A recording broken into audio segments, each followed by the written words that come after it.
കുന്നംകുളത്ത് മഴയെ വരവേറ്റ് മണികണ്ഠന്റെ കുട നന്നാക്കുന്ന പണി 26 വർഷം പിന്നിട്ടത് വേറിട്ട കാഴ്ചയാകുന്നു. കുന്നംകുളം പഴയ ബസ് സ്റ്റാൻഡിന് സമീപം വഴിയോരത്ത് നെല്ലുവായി മുരിങ്ങത്തേരി സ്വദേശി മണികണ്ഠൻ 47 മഴയെ വരവേറ്റ് കഴിഞ്ഞ 26 വർഷമായി പരമ്പരാഗത കുടപണിയിൽ തൊഴിലെടുത്താണ് കുടുംബം പുലർത്തുന്നത്. ചെറുപ്രായത്തിൽ പിതാവിൽ നിന്നാണ് മണികണ്ഠൻ കുട നന്നാക്കുന്ന പാരമ്പര്യ തൊഴിൽ പഠിച്ചത്. വലിയ കുടയ്ക്ക് കീഴിൽ പണികൾ രാവിലെ 8-ന് തുടങ്ങും. കേടുവന്ന പഴയ കുടകളുമായി എത്തുന്നവർക്ക് കൃത്യതയോടെ പുതുജീവൻ നൽകുന്നു മണികണ്ഠൻ. കൂടാതെ കഴിഞ്ഞ 15 വർഷത്തിലധികമായി കണ്ണൻ, രഞ്ജു, ലക്ഷ്മണൻ, രതീഷ് ഉൾപ്പെടെ 5 പേർ കുട നന്നാക്കുവാൻ കുന്നംകുളത്ത് സജീവമാണ്. കഴിഞ്ഞ ദിവസം അപ്രതീക്ഷിതമായി എത്തിയ ശക്തമായ മഴയിൽ കേടുവന്ന കുടയുടെ പണികൾ കുറച്ചധികമായി ലഭിച്ചെങ്കിലും സ്കൂൾ തുറന്നാലാണ് പണികൾ കൂടുതലുണ്ടാകുമെന്ന് മണികണ്ഠൻ പറഞ്ഞു. വർഷങ്ങൾ പിന്നിടുമ്പോൾ നിറവും രൂപവും മാറിയ നിരവധി കുടകളാണ് മണികണ്ഠന്റെ കൈകളിൽ വഴി ജീവൻ ലഭിച്ചിട്ടുള്ളത്.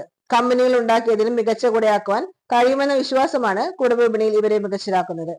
അതേസമയം വില കുറഞ്ഞ പ്ലാസ്റ്റിക് റെയിൻകോട്ടുകളുടെ ഉപയോഗം പണിയെ സാരമായി ബാധിച്ചിട്ടുണ്ടെന്ന് ഇവർ പറഞ്ഞു. പുതിയതിന് പകരം പഴയതിന് ജീവൻ നൽകുന്ന കുടയുടെ പുനർനിർമ്മാണം 4 മാസമാണ് നീണ്ടു നിൽക്കുന്നത്. ബാക്കിയുള്ള മാസങ്ങളിൽ ഉത്സവ പറമ്പുകളിൽ കച്ചവടവുമായി സജീവമാകും.